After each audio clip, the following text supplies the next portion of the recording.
के लिए मैं धन्यवाद देना चाहूँ। पिछले दिनों में इस बाइबल क्लास कौन कौन सुना है, सभी को हृदय की गहराई से जय मसीह की देते हैं। विशेष आईपीए कलीसिया का पासवान लोग, विश्वासी गण और होली स्पिरिचुअल किंगडम पेज से सुनने वाले लोग और यीशु की दरबार पेजों में देखने वाले लोग और हमारी कई पासवान विभिन्न पेजों में ये शेयर करते हैं। सभी पेजों से ये सुनने वाला श्रोताओं के लिए हृदय की गहराई से हम जय मसीह की और धन्यवाद देते हैं। पिछले दिनों पर आखिरी समय पर हमने ये वचन मनन किया है मत्ती के सुसमाचार 19वां पद से उसका 16वां पद से लेकर 21वां पद तक हम जो पढ़ने के समय पर वहां पर एक नौजवान यीशु मसीह के पास आकर कहा गया है, अनंत काल का जीवन प्राप्त करने के लिए मैं क्या करना है। यीशु ने उसको उत्तर दिया है, तुम व्यवस्था को पालन करे और व्यभिचार नहीं करना, हत्या नहीं करना है, ऐसे कई प्रकार का सदुपदेश उसको दिया है। उस नौजवान ने कहा है, मैं ये बचपन से लेकर पालन करता है और मैं क्या करना है या मेरे जीवन पर क्या कमी है। वास्तव में दुनिया की किसी से अगर पूछा जाएगा तो वो कभी भी उसके लिए कि सही आंसर नहीं मिलते थे, मगर यीशु से कहा गया है, अगर पूछा गया है मुझे क्या कमी है, प्रियो आप दुनिया के किसी से बोलने से अधिक यीशु मसीह से आप कहा जाए तो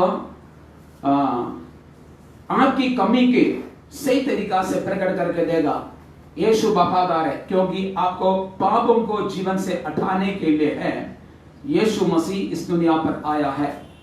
यीशु मसीह आपके लिए लहू भी बहाया था। इसलिए प्रियो यीशु मसीह के पास हम पूछना बहुत ही अच्छा है, वो सही उत्तर देगा। तब और इस मनुष्य को पूरी तरह से देखने के बाद में क्या हुआ था, यीशु मसीह ने बोला है तुम्हें जो संपत्ति है सारी बेचकर कंगालों को या दरिद्रों को दिया जाए। तब इस मनुष्य इस बातों को सुनकर हैरान होकर दुखित होकर वापस गया है। वो धनिक व्यक्ति अथवा इस नौजवान यीशु मसीह के पीछे चलते हुए हम देख नहीं सकता है। इसकी जीवन पर क्या रुकावट था, यीशु मसीह का पीछे चलने के लिए क्या रुकावट था। एक मैंने बोला है वो धन के प्रति लालची था या लालच उसके हृदय के अंदर था। यहां पर इस मनुष्य की रुकावट क्या था, हम आज उसी के बारे में विमर्श करेंगे अथवा विचार करेंगे। एक इस मनुष्य की विशेषता एक ही प्रभु है। क्या है? प्रभु है। प्रभु का मतलब क्या है?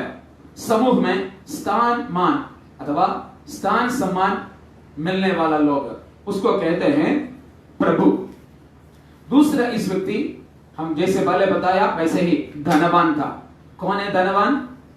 इस दुनिया की धनवान ऐसी है जो आवश्यक से अधिक धन उनके हाथ में हो या उनकी जरूरतों से अधिक पैसा उनके हाथ में हो, वो धनवान है। तीसरा इस व्यक्ति एक नौजवान है, जवानी की सारी मोह विलासों में पड़े वाला, जीवन बिताने वाला एक व्यक्ति है। जवानी के समय पर अपना मोह विलासों में जीवन बिताने वाला व्यक्ति। चौथा, रिश्तों को तोड़ने के लिए वो नहीं चाहता है या कई प्रकार के रिश्तों को छोड़ने के लिए नहीं चाहता है। ये चार बात इस मनुष्यों को यीशु मसीह के पीछे चलने के लिए एक तरीका से रुकावट है।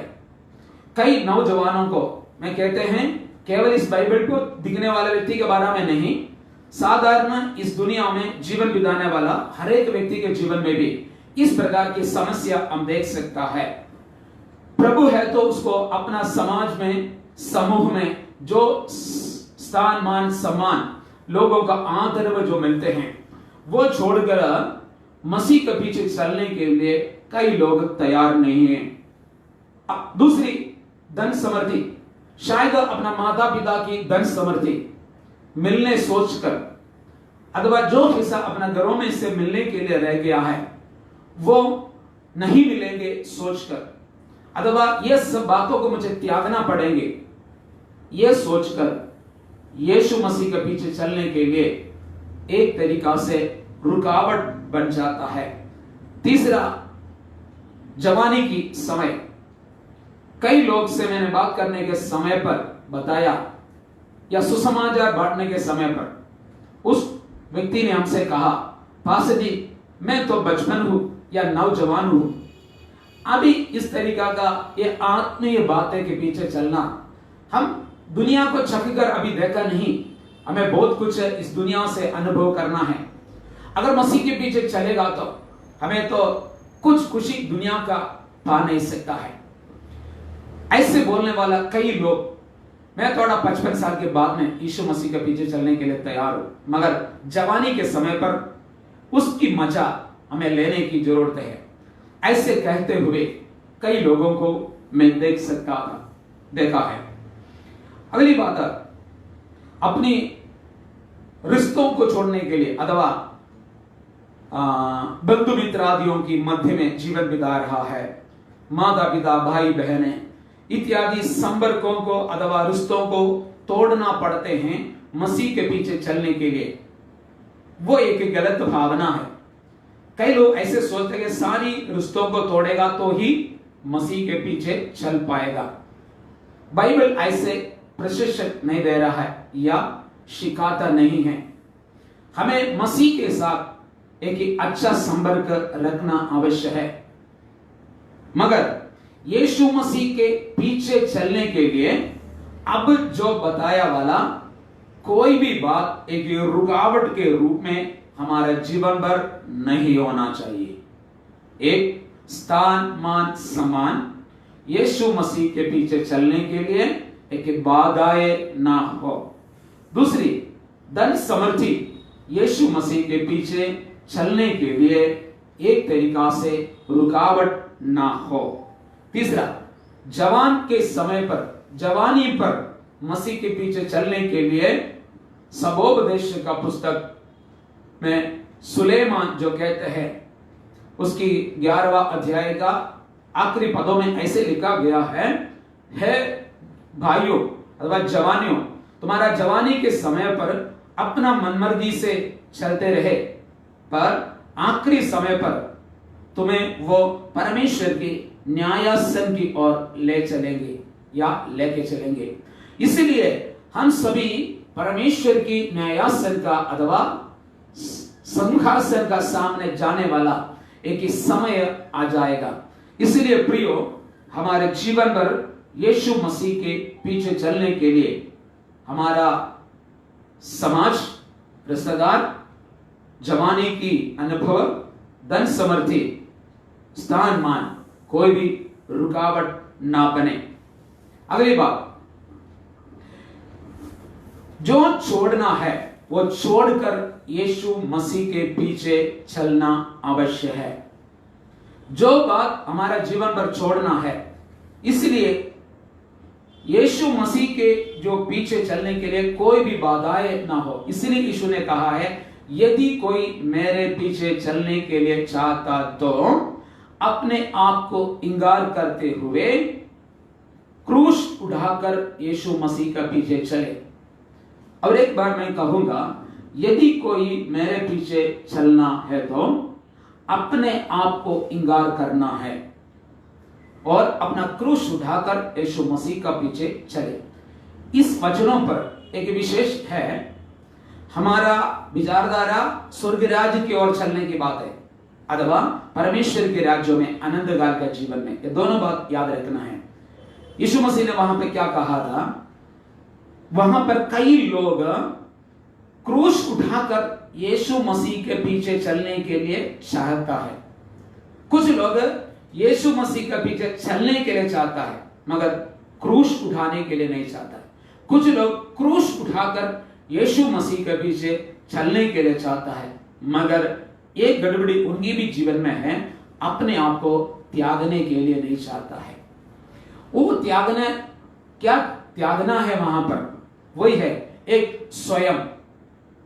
स्वयं मैं हूं, मैं बोलने के जैसे, मेरी इच्छा, यहां पे मेरी इरादा, मेरा राज, मैं जैसे बोलूं वैसे यहां पर होना चाहिए। यह है मैं अथवा स्वयं। अपना स्थान मान सब कुछ उसके अंदर आ जाता है। कई समय पर वो छोड़ने के लिए तैयार नहीं होता है। प्रियो, वहां पर समूह के संबंध बातें हैं, वो भी छोड़ना है। दूसरी, वहां पे परंपरागत बातें, उसी में लटक रहने वाले लोग हैं, वो भी हमें छोड़ना होगा। धन समृद्धि स्थान मान, वो भी हमें छोड़ना पड़ेंगे। इसी बात हमें ग्रहण करने की आवश्यकता है। इसीलिए आज प्रियो, यीशु मसीह के पीछे चलने के लिए आपको पहला प्रभु ने जो काम कहा गया है वो अपने आप के स्वयं को त्यागना है। जब तक आप स्वयं को त्यागा नहीं है या व्यक्तिगत इच्छा को त्यागा नहीं है, यीशु मसीह का पीछे अगर चलने शुरू करने के बाद आपको बहुत बड़ा आपत्ति, दुर्दशा अथवा संकट, परेशानी जीवन में आएंगे। अगर यह बात त्यागा नहीं है तो अधिकतर आज जो कहने वाला मसीह लोगों की जीवन की समस्या की कारण वही है। अगली बात यहां पर क्रूस उठाना। क्या है क्रूस? आपको मसीह की इच्छा के अनुसार यीशु मसीह के पीछे चलने के लिए जो रेखा वाला अनुभव, उसमें दर्द हो सकता है, दुख हो सकता है, परेशानी हो सकता है, मगर परमेश्वर जो इच्छा आपके प्रति करते हैं, जो काम आपके प्रति रखा गया है, जो उसके लिए आपके साथ, जिनको साथ जीवन बिताकर चलने के लिए दिया गया है, उस बातों को आप प्रेम से लेकर यीशु मसीह के पीछे चलने की जरूरत है। कई लोग कष्ट और परेशानी, मसीह के प्रति दुख उड़ाने के लिए तैयार नहीं है। क्या है क्रूस? कई लोग बताते कि मेरा पत्नी एक ही क्रूस है, या पति एक ही क्रूस है, मेरा बच्चों मेरा एक ही क्रूस है, या मेरा परिवार मेरा एक ही क्रूस है। प्रियो, वो नहीं, वो आपके साथ जीवन बिताने के लिए परमेश्वर दिया वाला लोग है।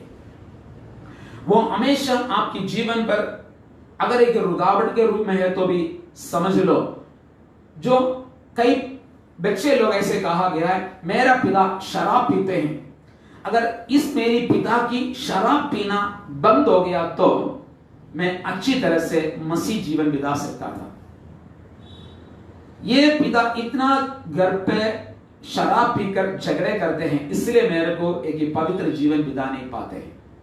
एक बात। दूसरी, कई लोग ऐसे कहते हैं, ये मेरा पत्नी अगर ठीक होता तो ना, मेरा बच्चे भी, मेरा पत्नी भी बिल्कुल अगर ठीक हो गया तो ना, मेरा परिवार बहुत ही शांति हो जाता है।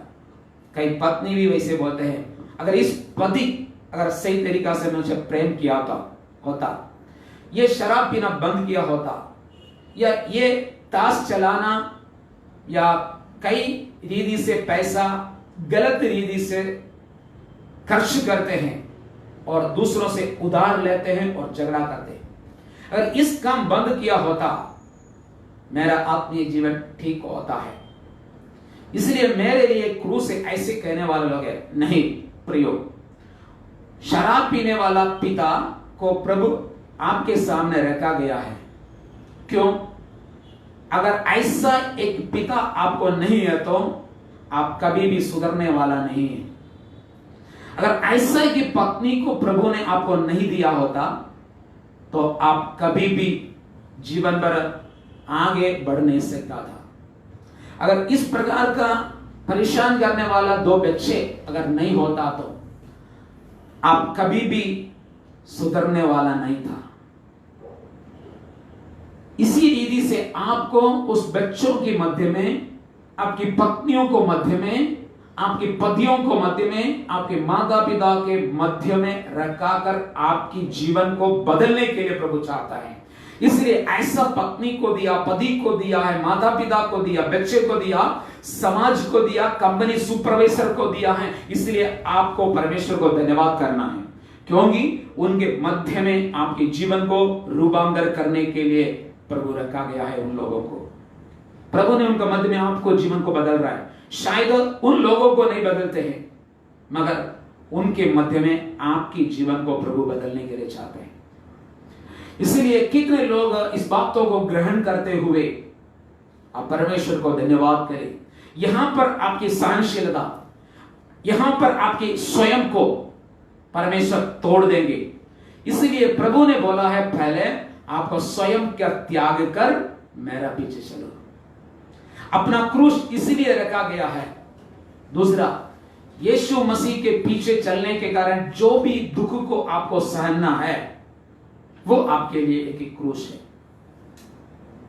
आपके जीवन को, दूसरी, स्वर्ग में आपकी आशीष बढ़ाने के लिए उस कार्यों को रखा गया है। पहले दिनों में आपने क्या सुना था? जो परमेश्वर की कामों के प्रति जो लोग आपको सदाते हैं, तो आपको एक ही बातों को ग्रहण करना है। क्या है? आपका प्रतिफल स्वर्ग में बढ़ते चलते हैं। इसलिए प्रियो, यहां पर यीशु मसीह आपके जीवन पर रखा वाला स्वयं को एक त्याग कर, क्रूस उठाकर यीशु मसीह का पीछे चले। अगर ऐसे नहीं चला है तो मेरा चेला नहीं बनेंगे, मेरा राज्यों में प्रवेश नहीं कर पाएगा। कई लोगों का जीवन बदलने के लिए रह गया है, इसलिए प्रभु ने ऐसी संकट परेशानियों को रखा गया है। अगली बात, धन के प्रति आपका विचारधारा, मनोभावना क्या होना चाहिए? संक्षिप्त में मैं कहूंगा, एक, जीवन बिताने के लिए पैसे चाहिए, मगर पैसे के लिए जीना नहीं। दूसरी बात, भोजन के लिए, जीवन बिताने के लिए भोजन करना आवश्यक है, मगर केवल भोजन के लिए जीवन बिताना नहीं। तीसरी, सेवकाई करेगा तो आपको शायद पैसा मिल सकता है, मगर पैसे के लिए आप सेवकाई नहीं करना है। तीन बात बहुत ही बहुमूल्य बातें मैंने कहा गया है। एक, जीवन बिताने के लिए भोजन खाना है, मगर भोजन खाने के लिए केवल जीवन बिताना नहीं। दूसरी मैंने बोला है,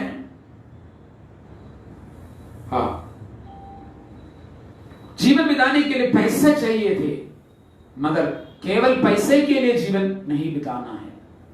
तीसरा, सेवकाई करेगा तो शायद पैसा मिल सकता है, मगर पैसे के लिए आप सेवकाई नहीं करना है। इन सारी चीजें प्रभु ने आपको मुफ्त दिया है, वो मुफ्त में दिया जाए।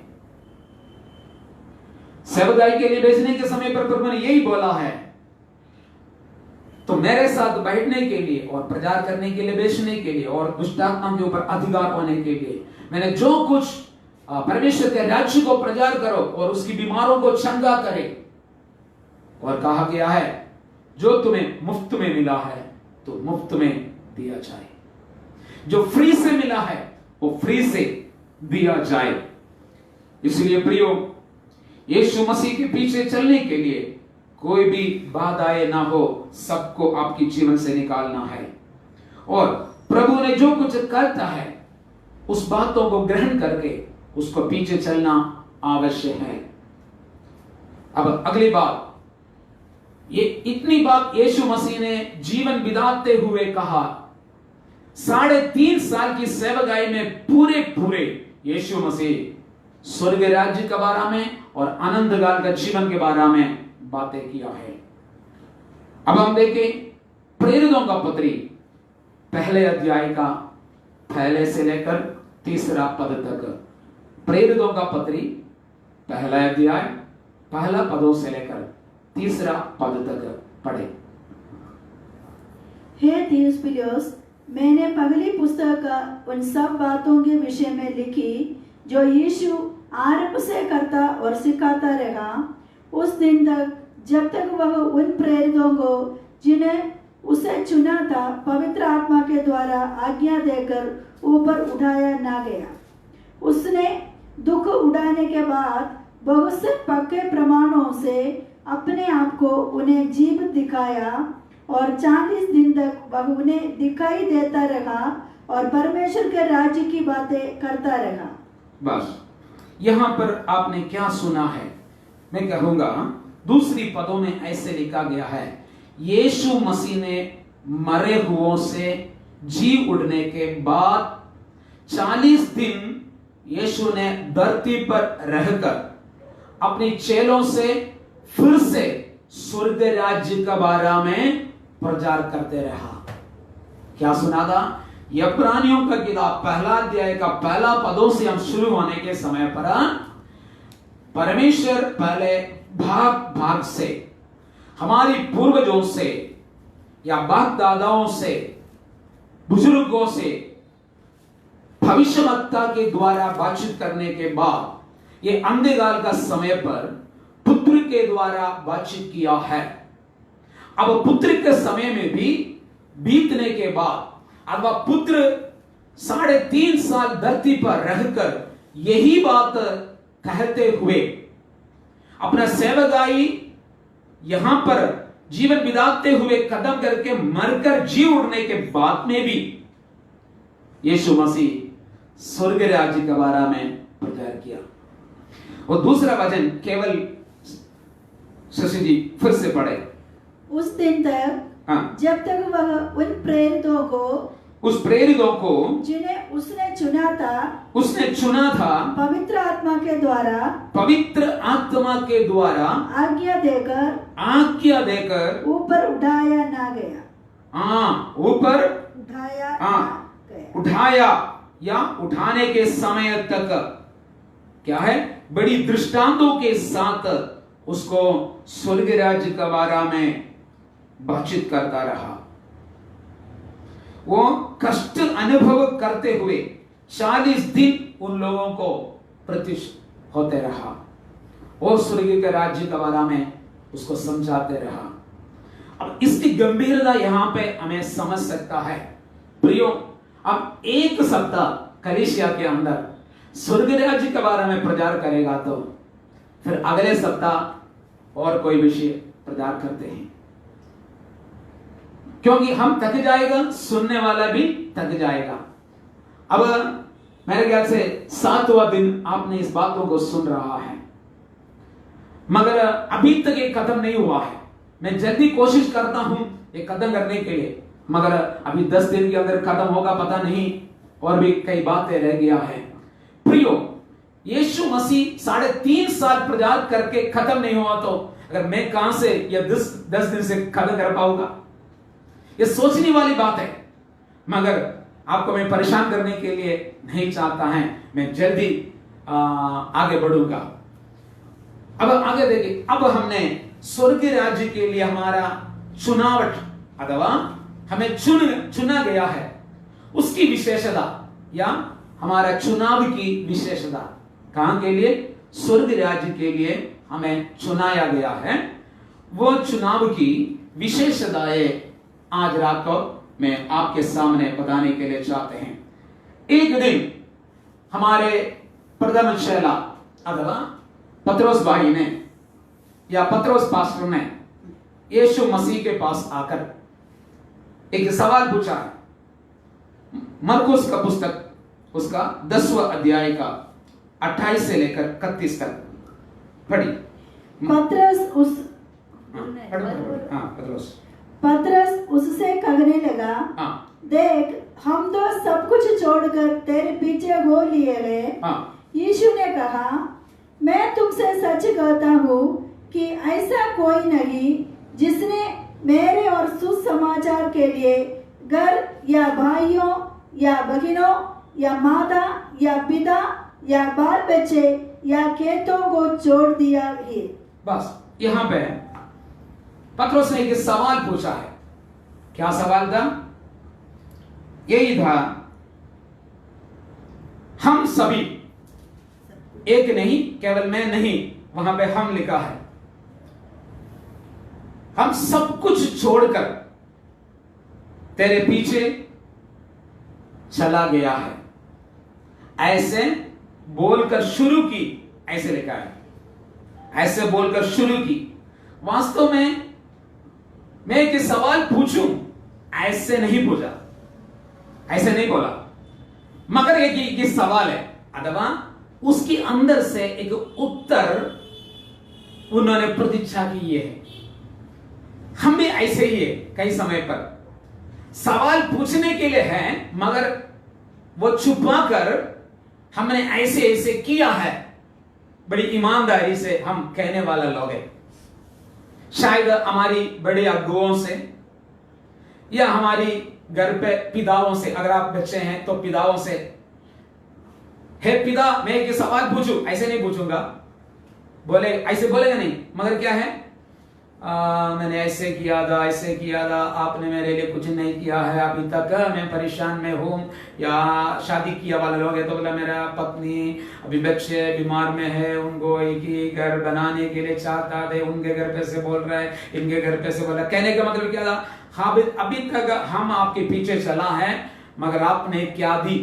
सवाल तो यही है, मगर सीधे वो पूछने के लिए नहीं चाहता, मगर ये सवाल हृदय के अंदर रख के चल रहा था।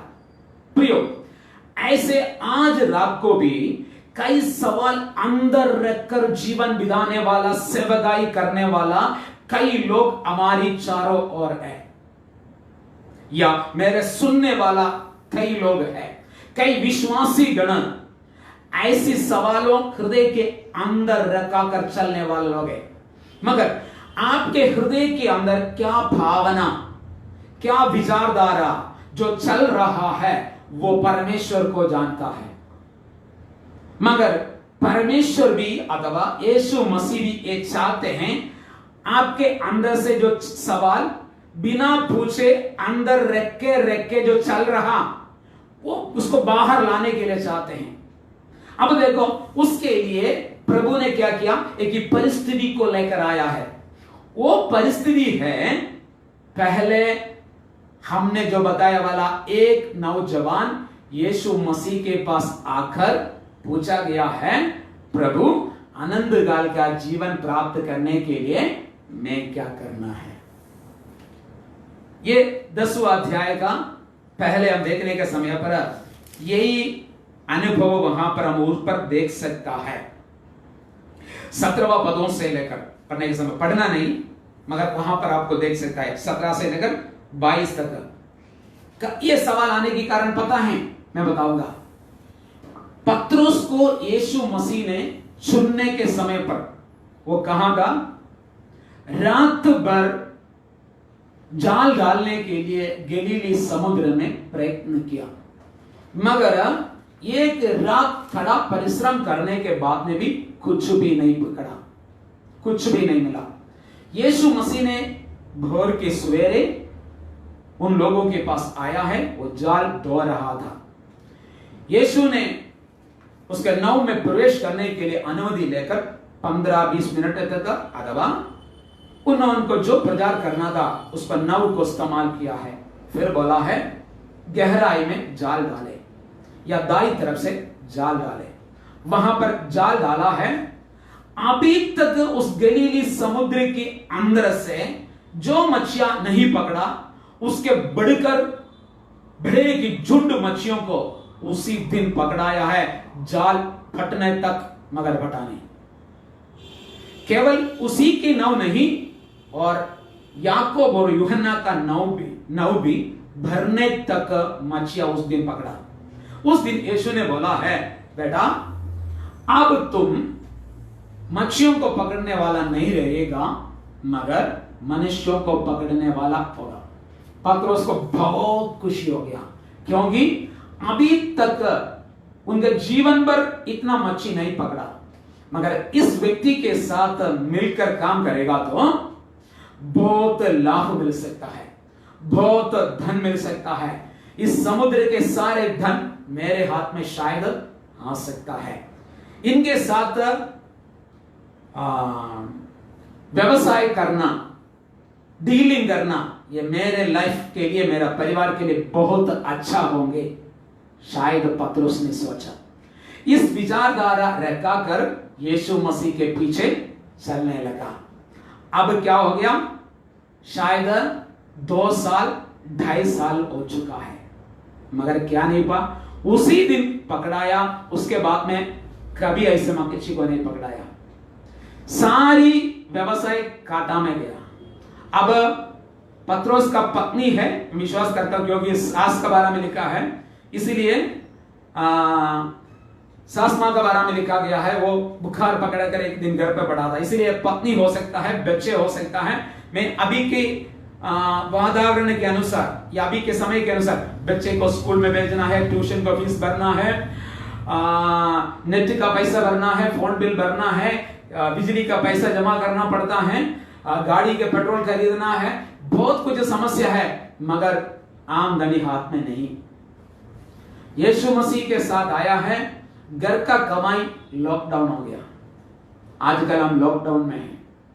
इसी रीति से पतरस ने फंसा गया है।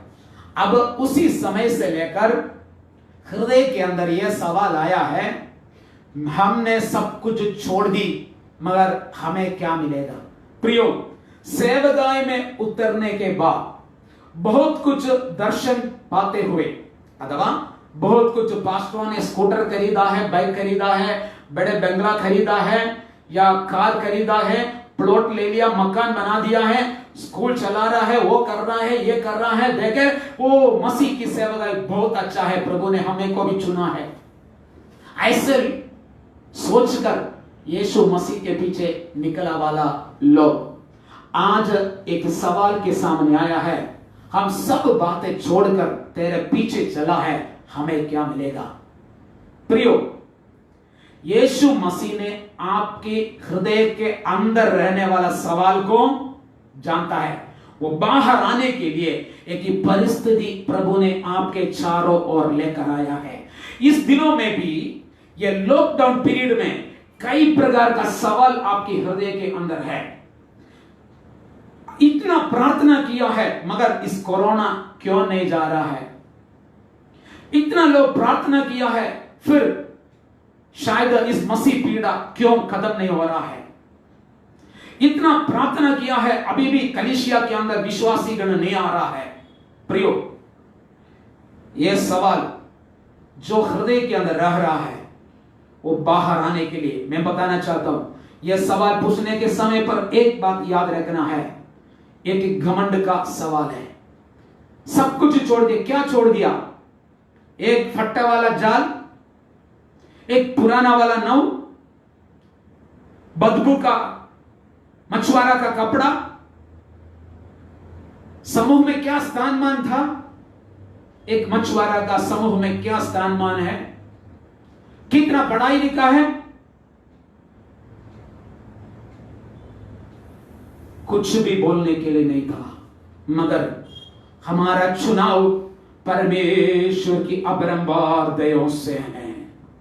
प्रियो, कोई सवाल प्रभु के सामने पूछने के लिए योग्य नहीं है, कोई योग्य हम नहीं है, मगर आज भी यीशु मसीह को दुख देने वाला कई सवाल अंदर रखाकर चलने वाला भाइयों बहनों, आपकी चुनाव की गंभीरता, श्रेष्ठता आपको नहीं जानता है।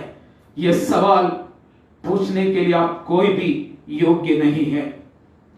साधारण लोगों के मध्य में से साधारण अथवा साधारण से नीचे परिस्थिति में रहने वाला अनुभव से प्रभु ने आपको चुनाया। वो बहुत बड़ा एक श्रेष्ठ चुनावट है अथवा चुनौती है। उसी में आप खुशी होना है, क्योंकि आपका कोई योग्यता से प्रभु ने आपको चुनाया नहीं। ये परमेश्वर की अनुग्रह से प्रभु ने आपको चुनाया। परमेश्वर की अनुग्रह है। ये अनुग्रह में आज इस रात के समय पर कितने लोग खुशी है। और देखो मत्ती के सुसमाचार 13वां अध्याय का 44 और 45, मत्ती के सुसमाचार 13वां अध्याय का 44 और 45 पदों में ऐसे लिखा गया है। एक उदाहरण बता रहे, पढ़िए 13 का 44 और 45।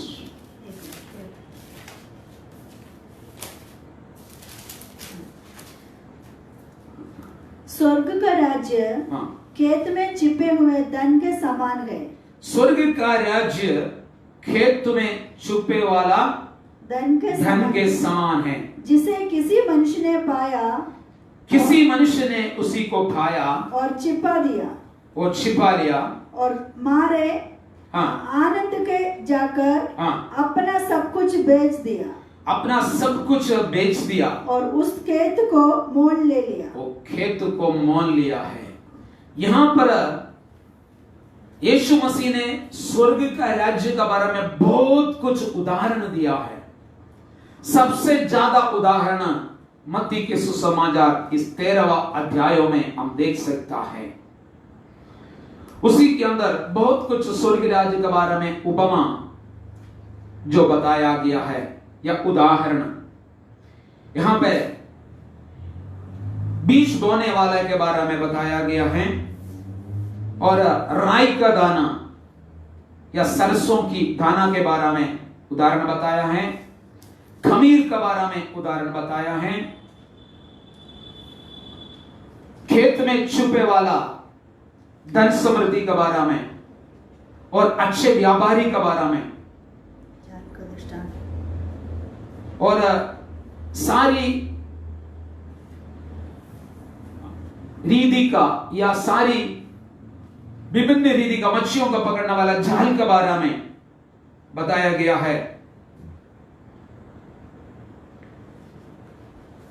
और नए और पुराने जो पाए वाला घर का प्रधानी के बारे में लिखा गया है। इस तरह बहुत कुछ बातें ये 13वां अध्यायों में लिखा गया है।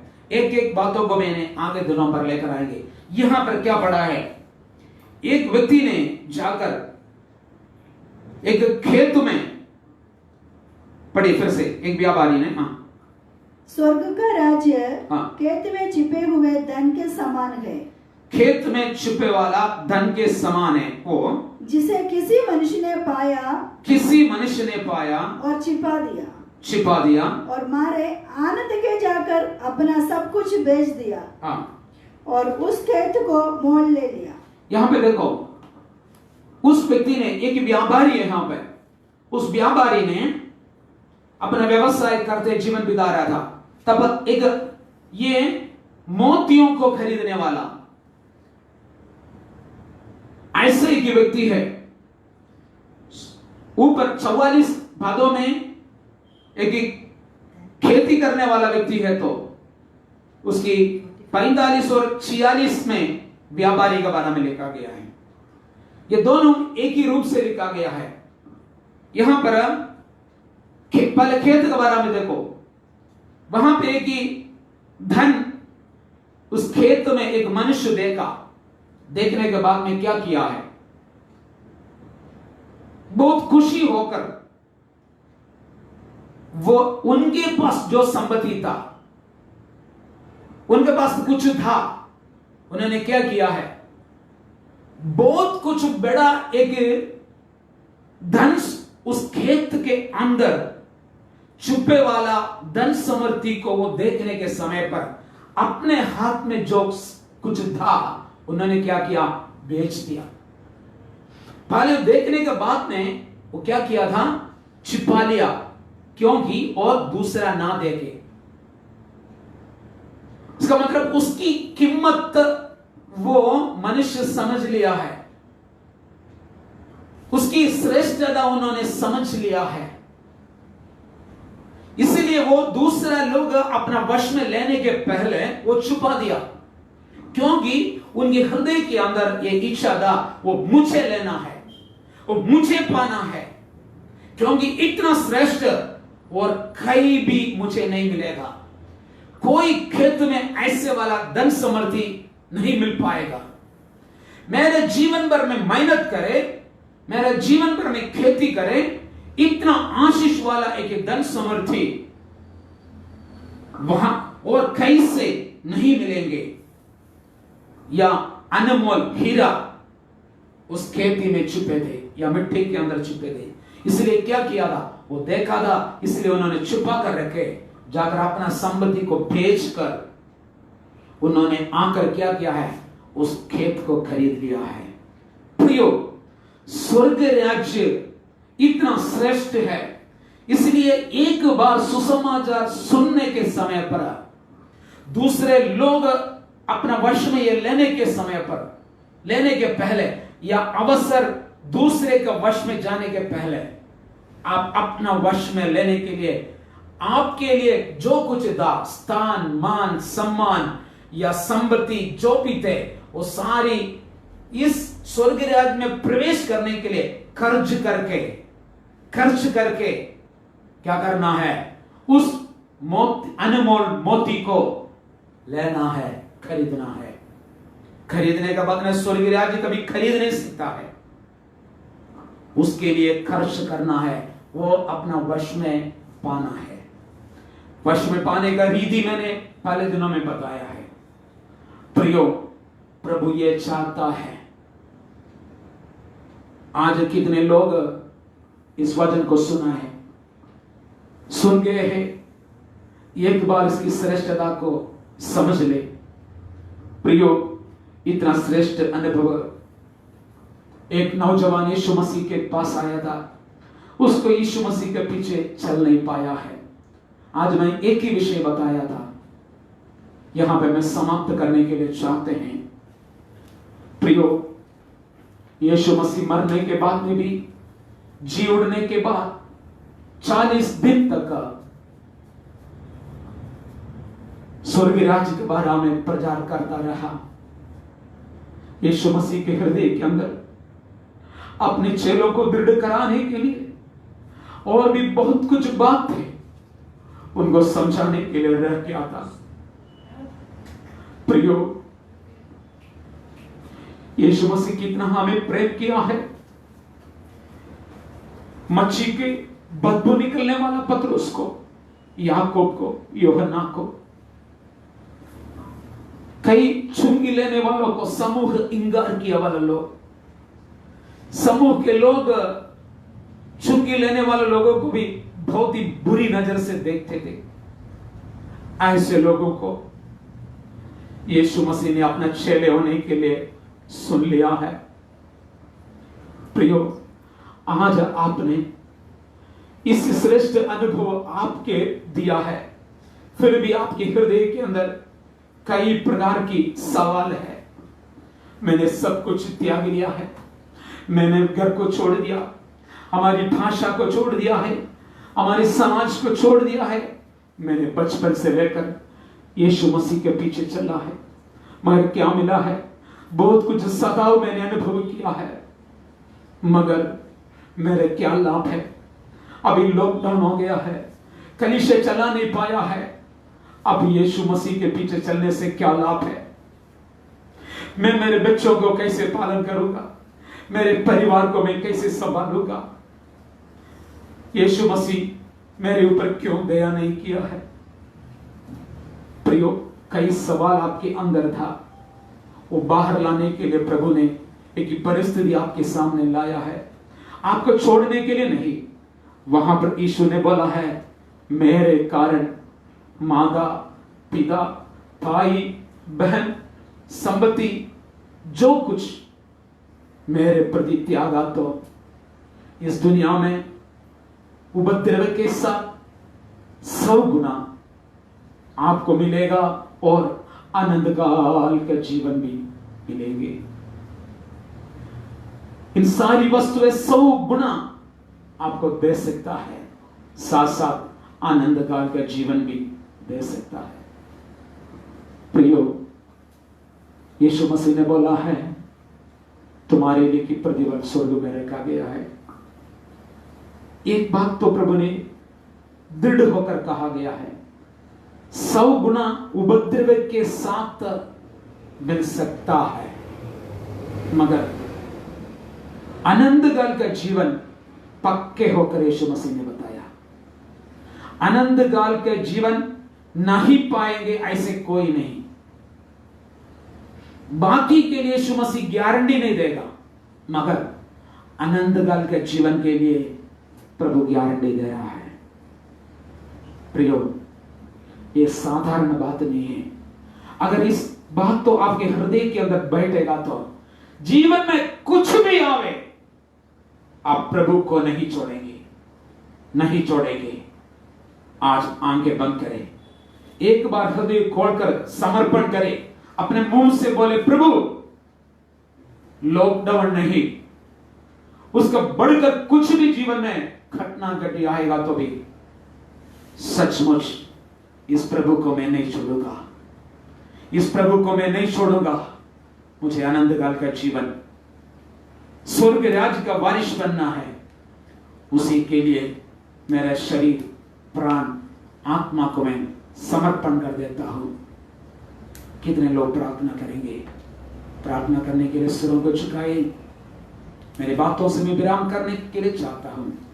आज मेरे वचनों को सुनने वाला सारी भाई बहनें, बाल बच्चों के लिए, सारी फेसबुक ग्रुप भाइयों के लिए भी धन्यवाद बोलते हुए मैं विराम लेना चाहता हूं।